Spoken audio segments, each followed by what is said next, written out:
Now once our step number 1 is done and we have copied our data onto the Google Sheets, now it is the time to move ahead.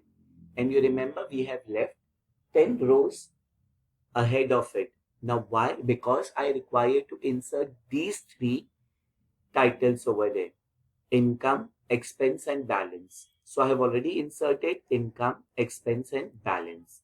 Now scrolling down and seeing to it whether the formats of the cells are correct or not. Now you are able to see some of the text is going in another cell. So definitely we will be going for an option called as rep text.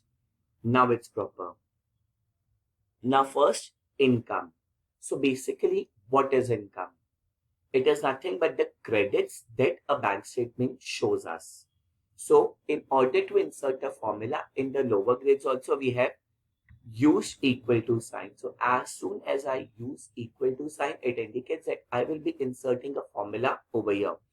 Where is my income or where is my credits? It is over here. So first it should be sum and then bracket open.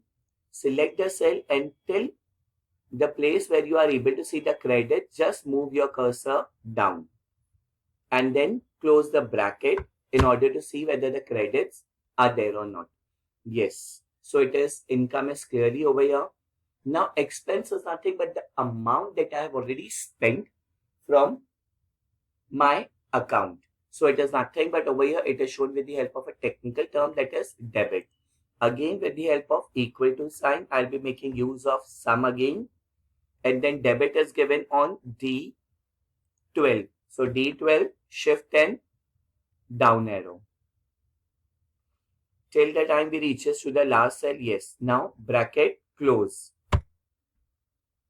You will be able to see over here that this is the income and this is the expense. Now I require to calculate the balance also. So in order to calculate the balance, again first of all I'm making use of equal to sign.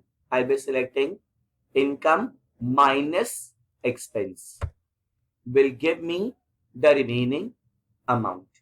So in this particular manner we will be completing this particular part and moving to the next part of the activity.